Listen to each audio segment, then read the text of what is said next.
welcome to What Now, an interview series brought to you by Michigan Future that asks, what are we learning today during the coronavirus pandemic that will help us build prosperity for Michigan families tomorrow? I'm your host, Sarah Sherpicki, a Vice President of Michigan Future. One area under a real focus as our communities prepare to emerge, hopefully, from the pandemic is education. When the pandemic ends, most schools will look the way schools looked 50 years ago. It's time to ask whether this is serving our students and helping them prepare for today's and tomorrow's economy. This happens to be the 10th and final episode of our What Now series on education, where we've talked with national and local leaders about the transformational opportunity that COVID is creating for schooling and the innovations that already exist today that our students need. So I'm delighted to be ending our series with a conversation with Dale Robertson. Dale's the president and CEO of the Grand Rapids Public Museum and was highly involved in the founding of the museum school, Grand Rapids Public Schools, that are located in the public museum. These schools use inquiry around museum artifacts as a guiding principle for the school. He also happens to be a member of our board at Michigan Future. Dale, welcome. Thank you, Sarah. So let's start with the museum itself and the sort of learning that has been at the core of the mission of the museum for a long time. Can you talk about how museums think about learning and their role in terms of public education? So sure, thanks, Sarah, for the question. I'm trained as a lawyer, so I'm going to say I argue and I submit lots of times, and it's not meant to be argumentative. It's just so I would argue and submit to you that at our museums, at their core, particularly for ours, are educational institutions. And the argument there that I can make for us, I think, is a really strong one, which is unique to our history. The museum was founded 4 years after the city of Grand Rapids actually became a city. So we actually predate the library by 17 years. You think most times that the library is that first public institution, not so here. Mm-hmm. And it was the very early on in that history, it was the superintendent of the Grand Rapids Public Schools that suggested to the founders of the museum, these businessmen, that they get together and collaborate and connect with the high school science club. Because it was this group of students that were beginning to collect specimens, right? Minerals and rocks and flora and fauna and so forth. And they did.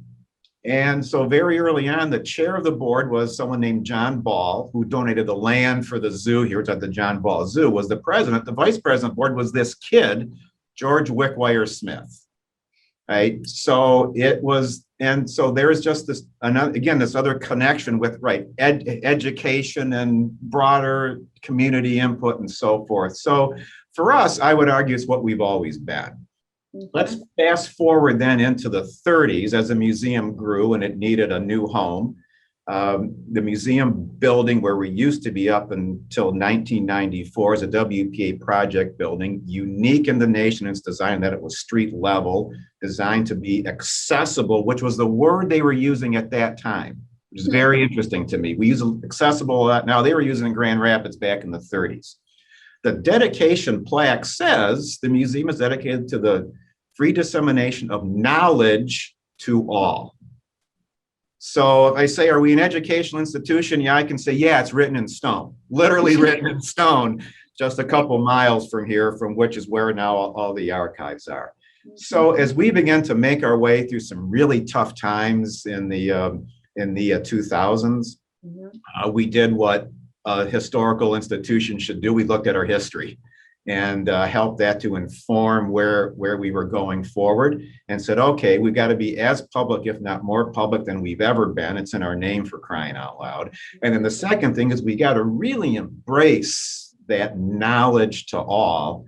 And then the other part that I put in here as the lawyer in me, right, 98% of the 250,000 artifacts and specimens, by the most conservative count that we have, donated by the people of West Michigan over 167 years. So that says there's an implied promise when you accept that donation to use it for the most noble purpose. We define the most noble purpose being education and inspiration.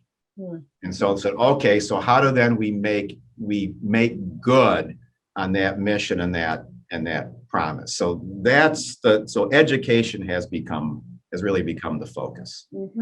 So I wonder if you could talk a little bit just about how museums, what their natural instinct is in terms of how to do education. So you've got all these things, 250,000 things, artifacts, and their existence and presence is sort of like becomes the center. So how does that make learning different from like if you're starting with a book or a computer? Yeah, so I think there's some real advantages, and I've come to learn this term from my colleagues, right? That we have primary sources. And the primary source is a animal skull, or it's a rock, some kind of mineral. It's a piece of furniture. It's, fashion. We've got all of this. So we've got the advantage of primary sources.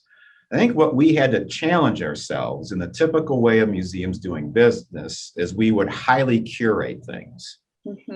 And that we have a reputation of being, that really solid source of information, right? So if a museum puts it out there and says this is what it is, the public agrees with that. But you can take that too far, right? Where you gotta clamp it down. So what we begin to challenge ourselves to think about is, we want to make sure that whatever we are displaying, we can say with as much certainty as possible, it's what we call provenance, what it is, where it came from, how it was used, so forth. But rather than to be the final word, which typically I think we like to think of ourselves, it is if we can set up an experience where you can ask the next best question for you, now we are succeeding. Right? Because it's that all learning begins with curiosity. So if you can whet some curiosity and put some things out there where you want to take things and then make some interdisciplinary connections and so forth and just go with it, that's ideal. The other piece that I think makes it powerful, and I think we're even seeing during COVID, that's even actually happening over the internet, and I've got a good story if you want me to get to that. But that being in the presence of the real thing, all right, it's a visceral experience. And those visceral experiences, I would argue, create the stronger hooks for future information to land on. Right. And so pre-COVID and coming out of COVID, and we will actually put artifacts in people's hands. And sometimes stuff happens. We had a young student that dropped a mastodon tooth and it cracked open. Well, we got more of those teeth. Yeah. But you know what? Now we know what the inside looks like. Yeah. So it's like I wanted to, if I knew who the kid was, I go thank him. What's the internet story you said? So this was an interesting thing, and this is one of these proofs I'm gonna use in going forward. The lawyer in me here is that by exposing anybody to these primary sources at any point in time, you can be whatever that situation calls for. So we have one of our instructors has this alligator skull, and there's these holes in the chin, and the student says, "What are those holes for?"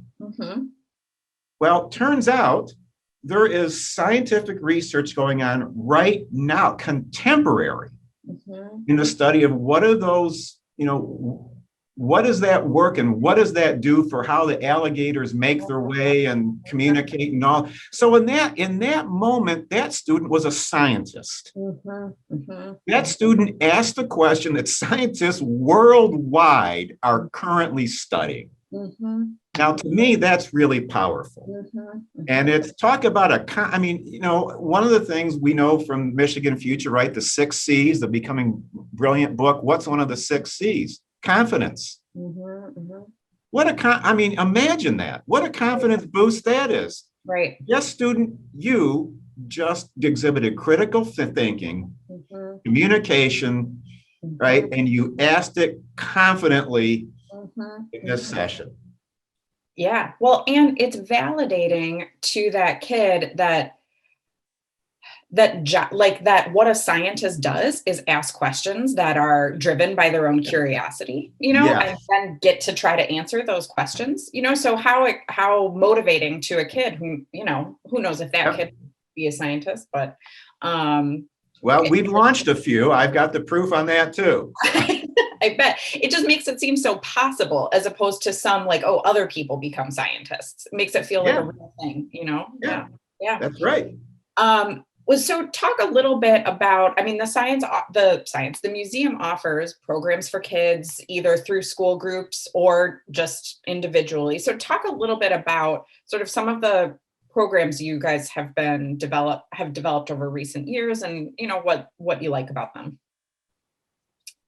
So we went through a really pretty tough time financially, making our way, still owned by the city, but separated as a department. And so we really had to make our way and do a lot of introspection and thinking of so forth. So that process of really grounding ourselves in being an educational institution, and then with the passage of a millage a few years ago, really allowed us to invest heavily in our educational programs. Mm-hmm. So the first thing we did is through that is align everything that we're doing here with curriculum. So you've got that natural alignment, and then begin to take the artifacts and specimens and expertise and think about how do you connect history, science, and culture, and then come up with, so all the school tours have some alignment, but then some additional things. And the one that I want to think about, because there's actually been research that I've really learned through Michigan Future, and you all, that a lot of these like extracurricular, outside of school programs are highly impactful, right? And in terms of experiences for students and career choices and just all those 6 C's and all those skills. So the head of our education program here is herself a scientist. She's an aquatic biologist. Her doctorate's from Michigan Tech, for crying out loud. All right. So, and so she began a young women in science program. Mm-hmm. And so young girls, middle school would come in and they'd spend doing whatever scientists do for that period. It doesn't happen to be kind of my thing. I'm absolutely fascinated by it, but the getting involved in it's just hard. So for them, so that's just an example, and there's several of those that we try to just do depending on opportunities and interests and so forth, and collaborating with others in the community. Well, did you ever think about doing that? Well, no, but let's talk about it, and let's see if we can do that. It's you always change it back if it doesn't work, but you certainly want to take a suggestion and see how far we can take it. Mm-hmm. Can you talk a little bit about the Immerse program and how that works? Sure. I'm not opposed to stealing good ideas from anybody.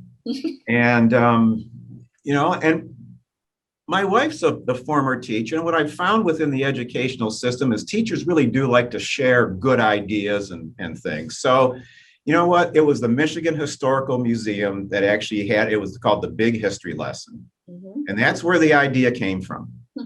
Kids would come in, and I used to live in the Lansing area. So, and my wife was a teacher in Charlotte Public. That's where we lived. And that's where, it's where she taught. And she was the first one that told me about it. Mm-hmm. And we kind of came over here, and as we're making our way and embracing educational, status here as ourselves, we reached out to the Michigan Historical, got a grant, and had them come over and essentially help us set up. Mm-hmm. Taught by them, they taught us how to set up. We called it the Grand History Lesson, and then we changed the name to the Immerse program because it was more than history; it was science and culture and so forth. Yeah. And that is, schools come in, they're at the museum as their classroom 5 days a week, all day, teacher led. They decide what the curriculum, what the day is going to be. If they want to go to the archives, they have that opportunity. They can only do a couple of the, museum programs because we really want it to be a truly teacher, teacher-led kind of a thing. And that was really highly successful. That's also where we begin to experiment putting artifacts in people's hands. Yeah. And that really laid the foundation for us to pursue establishing the museum school based on the success and the just how the public accepted and embraced the Immerse program. Well, and my understanding, although correct me if I'm wrong, is so when a teacher is going to bring his or her class in for Immerse, they are working with you have some fantastic educators on staff. And so they are working with them to sort of plan, like based on what the teacher's goals are, here's how to use all of the resources of the museum to like really bring this to life. Is that right? Like they get a lot of support there, and yeah. That's correct. So being married to a former teacher, I have a lot of respect for the teaching profession and the amount of work that goes in pre and post for the class. I mean, and so yes, those teachers come and spend like a week here in the summer working with our educators and getting familiar with all the different offerings and things. And they basically in that week plan their week later on in the year. Yeah. And so then we know what they're going to do. They're no, so when they get here, it all just works seamlessly and so forth. But yeah, I mean, there is a lot of that pre-work that's above and beyond, right, that goes into it. But the impact on those kids is, it's anecdotal for me, frankly, just walk around. But you know what, when you see, and they all get journals too, which is an interesting thing. Right, so they got to do a lot of journaling, hand to paper, and there's something important too in how that whole process works. But when you see like a group of 4 kids sitting on the floor inside of one of our exhibits, journaling and talking, really engage, or another kid maybe by, themselves and journaling, and they're so immersed, they don't even know you're there. Right? That's there's something going on. Yeah. Right. Yeah, there's something going on. Yeah. Well, so let's sort of start talking about the school a little bit. So so just give sort of, for if people aren't aware of the school, like before getting into the founding, just like tell us about what it is right now. Like, what does it try to do? What is its role in Grand Rapids Public? Yeah, it's actually a Grand Rapids Public School. They call it a Center of Innovation. And they've the other one in town that I think may be pretty well known and will resonate with the Detroit part of it, is UPrep. You've got a UPrep in Detroit, and then through some connections and so forth, the UPrep was founded here. So it's a center of innovation. It's also a part of what they also call theme schools. There's a zoo school here, and some other theme schools, environmental school, and so forth. So that's what it is. But it is also a partnership. And it's a partnership between Grand Rapids Public Schools, Kendall College of Art and Design, the Education College at Grand Valley State University, and the Grand Rapids Public Museum. So each of the partners brings in a piece, right? Kendall College is design thinking. The educational college at Grand Valley has an expertise in a grounding in place-based education kind of theory.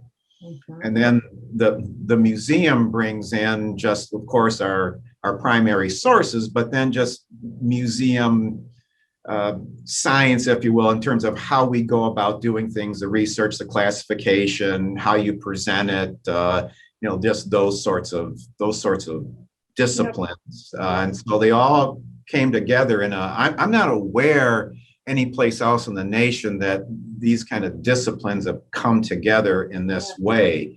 And it was an experiment, right? And so far it seems to be doing pretty well. Yeah. Well, talk a little bit about kind of the founding, and you've touched on some of these principles, but like, why did it make sense to bring those things together? So the founding, one of the stories I like about the founding is a lesson in just how I believe the world in many ways works. And it's from people having ideas and talking about them and then sharing them with others and seeing where it can go, and people having a courage to pursue it. And so frankly, the first idea of it came when I was in a running club. And, on our long runs on Saturdays, we segment into what's called pace groups. Mm-hmm. And one of the people in the pace group I was in was a member of the Grand Rapids Public Schools Board of Ed, Tony Baker. Mm-hmm. And it was during a couple runs that we just began to talk about this. Mm-hmm. And what if? And then Tony says, let's have a meeting and over at the archives, and I'll invite some of my colleagues. And he did. And it just began to grow from there. But it started with two people just having a conversation about what if. Mm-hmm. Mm-hmm. And the idea that and I grew up in the legislative process. So I'm very comfortable with the idea of people coming together and debating and having ideas and things getting put together and getting done. And so that's really how it happened. And it really was, how can we best use these resources here, and what are skills that students need in the future? And I think Michigan Future probably describes it as well as anybody. It's, we're not climbing the corporate ladder, it's rock climbing. And if you're going to be doing rock climbing, and so what are those combination of skills, and can you put together folks that can create an educational experience that gives you all of those? And the other part of it too, frankly, is selfishly, I had a hard time being still in school. And we're all different learning styles. Some of us are kinetic and tactile and auditory and visual, and some combination of both. So for a guy like me who's kind of kinetic and tactile, mm-hmm.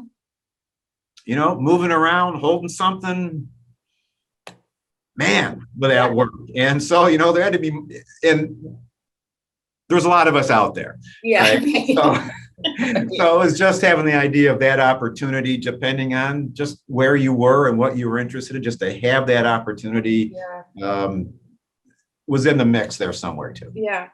So talk about sort of today, how does like a 7th grader at your pick a grade, how is their school experience different from what we would think of as traditional schooling by virtue of like being in the museum, like having access to that so much? So there's two interesting pieces. And again, this is the Dale Robertson lens into it, which others may have a different lens. So we have 6th through 8th grade in the Van Andel Museum Center, which is our main exhibition building. That's where the exhibits are and so forth.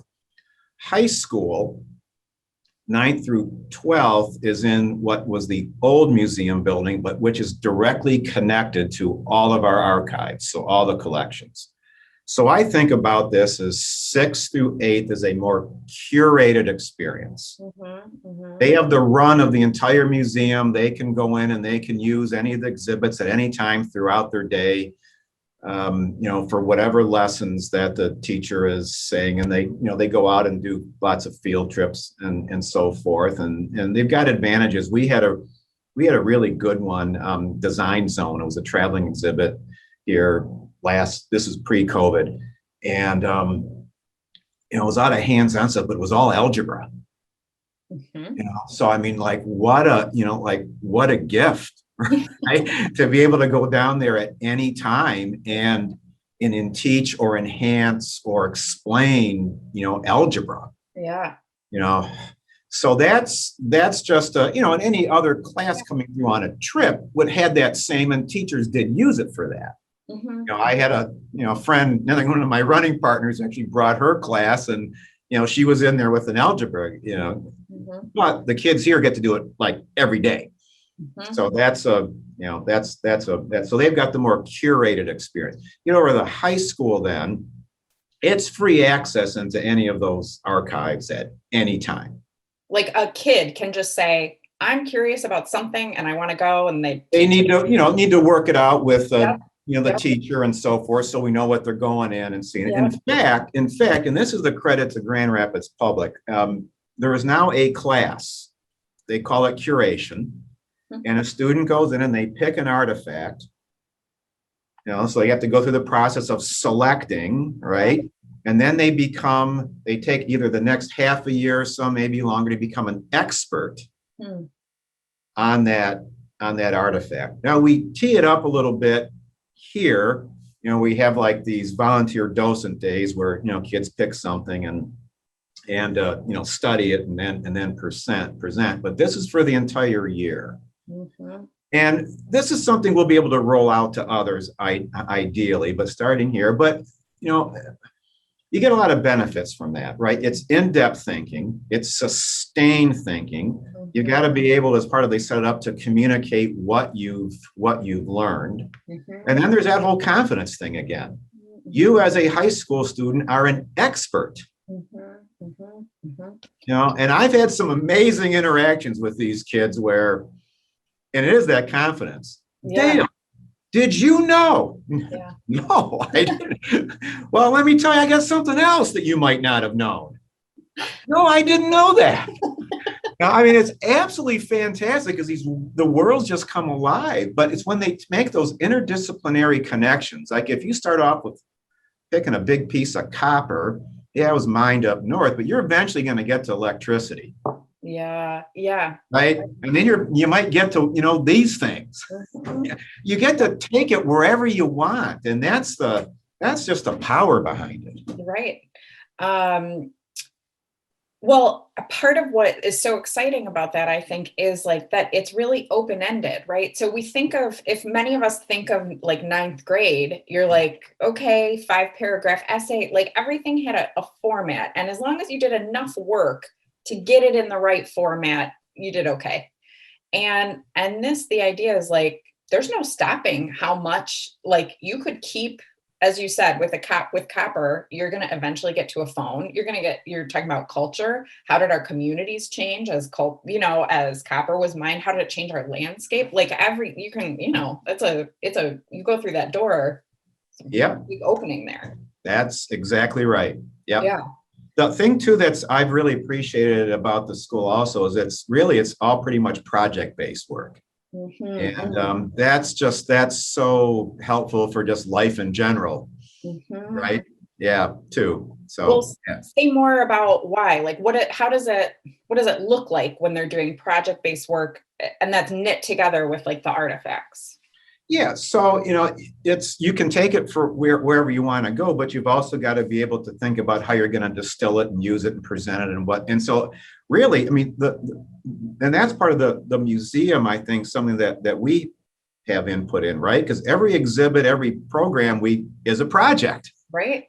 So then you've got to make decisions about what you're going to include, why, how you're going to present it, and so forth, how you're going to design it, all those. So those are all, they're all critical thinking skills. You've got to it's the compare and contrast, right, that we all had to do in college, right? And I don't think I got compare and contrast till I got to college, but if I was in the museum school, by the time I got to college, it's going to be old hat. Yeah, right. I've been doing it for years. Yeah. Right. So anyway, that's part of how I think it all fits. It's like you're never going to want to close the door, but you've also know that there are times when you've got to present, you got to make a case, you got to make decisions. You decide what is it that I want to communicate and what do I want to accomplish. Well, I think something just went out of my head that I wanted to say. Okay, so Jamie, we'll have to cut that little bit, but okay, I got it. I mean, one thing I just want to highlight for anyone who's listening is that we haven't been using the word content, but everything you're talking about is around content as a centerpiece. Like there's stuff that kids are learning, and the skill building it's all happening part and parcel. But if there wasn't something to learn about that great big piece of copper, like you wouldn't have anything to do. So when people think about skills or content in opposition to each other, you're describing something that is like you couldn't do one without the other. Yeah, I think that's really insightful, Sarah. That's well said, and I think you've nailed it, and I'm probably going to steal that and use that. Please do. From here, it's learning never ends. Yeah, that's right. I think that's really that's an insightful. That's really strong. Oh, thanks. So one other thing I just wanted to ask you about was we partnered on an event like 2 or 15 years ago, don't know anything that happened before the pandemic, I'm not sure, but and we got to see a panel at this event of kids who were, I think, 7th and 8th graders at the museum school, and clearly love how they learn there. I mean, we're sort of fired up to talk about how they learned. And I just want to give you the chance to sort of mention anything that you remember about that panel, like what stuck out to you. Yeah, I remember the day well too, because it was the day after the 2019 Detroit Marathon. And then, I haven't raced I've since seen then. you running in the, yeah. And so it was an education conference that we were fortunate to be able to host here that was designed and put on by Michigan Future. And yeah, you actually had the author, one of the co-authors of Beginning Brilliant book, and she moderated the panel with the museum school students. Yeah. And in many ways, it was affirmation of the way that the curriculum is set up, and using the museum and the artifacts and so forth, and the way that you, I think, described the content and the skills and so forth. But it also pointed out to me, and this is one of my biases that I just am frustrated about, and I think handcuffs teachers, is the test. It's the standardized tests. And these kids talked about, really when they had to drill and practice for the test, it was taking them away from what they really wanted to do and the things that they were really learning from. It was a disruption to their education and their learning. And that's the key word here, is their learning. And yeah, I know you gotta, you have to have some ways to measure what you're doing. But, when you got middle schoolers saying, you're interrupting what I want and love to do in school. Right. It seems like you wouldn't want to do that. Yeah. So that was, it's like you wanted to say to all the, you got to test them, people. Listen to those. Yeah. They're telling you what they need. Yeah. And what they're craving for their future and their lives. Well, and you didn't get a sense that they were trying to get out of No, it wasn't because they were slacking. I don't want to. No. And it's like, I don't know if you filmed it or not, but no, you could tell they were on fire for what they were into. And it this is quit getting in the way. That's essentially what they're saying. We got work to do. And the work that we got to do is the stuff that we're really into here with this, this school's working for us. I remember one kid saying just very clearly, on a test, I could have a bad day. You don't really know what I learned from a test. But if you see one of my projects or see one of my presentations, then you will, that really is a much better, she didn't say showcase, but a demonstration of my learning. Then you really know what I learned from that. So there is a way to still know that kids are learning. That standardized tests aren't the only way to know. They're not and I think it's from even work that you've done at Michigan Future, right? I think that you've shared with us is that grade point is actually way more indicative and predictive of how well someone's going to do in school, than that one test. I mean, we don't, where else do we do this? And, Major League Baseball, we don't judge the pitcher on the one bad day when they get rocked. We look at their performance over the entire year. Yeah. Right. And their ERA and so forth. Same thing with hitters. And, so where else do we make such a big judgment on that one performance? Yeah. It seemed like the kids thought it just wasn't fair. Yeah, they're right. It doesn't make sense. Yeah, they're right. And they, at that age, you got a pretty good sense of what's fair or not, and they're not afraid to tell you. Yeah, that's right. That's a real asset of adolescence. It is. It's wonderful at being an 8th grader. You got a lot of things figured out. Not quite everything, but you got some confidence too, and you're happy to share it. Yeah. Well, before we wrap, Dale, I just want to ask, as you're watching sort of community as we're thinking about post-COVID life again, and you're thinking about education as a whole? Are there any particular sort of worries or hopes that you're having right now about what we can do better for kids in this state? You know, when I was a kid and growing up, and we needed to, do some homework and find something out, the Bergemeyer family lived across the street. They had these 5 kids. They invested in encyclopedias. So the neighborhood kids, we all got to go over to the Bergemeyers to borrow the encyclopedia. All right. Well, now with the internet, right, we've got the Bergemeyers encyclopedias at our fingertips if you can get onto it. Right. Right. And that's what we're finding now. They call it the homework gap. Right. But why shouldn't you have access to that, whether you're urban, suburban, or rural, at any time of the day, any place? So when you're thinking about copper to electricity, you can go and search immediately, or you have the direct access into our database. We're putting all of our archives. It's a never-ending project, but the goal is have everything online, accessible, free, right? And then we're working with another group in town about an education sort of platform to facilitate so forth. And some of it's even beyond me. So I'm thinking coming out of this, it really is important, and not just, Wi-Fi, and I probably don't have all the things, not just Wi-Fi, but the broadband, the 5G, where you can have the speed and see the resolution and everything that you really need to access the magic of the internet. Well, so are you guys pretty eager to get people back in your building once the all clear is? I mean, I know you've got people coming in now, but to really get all this in-person connection happening again? Yeah, and first of all, yes, it's our mission and why we exist and all that. The selfish reason is that, when I started here, we had 68,000 people that came through that year. Our last year pre-COVID, 259,000. This place it's a big building, high ceiling. It needs people. It needs people to feel good. Yeah.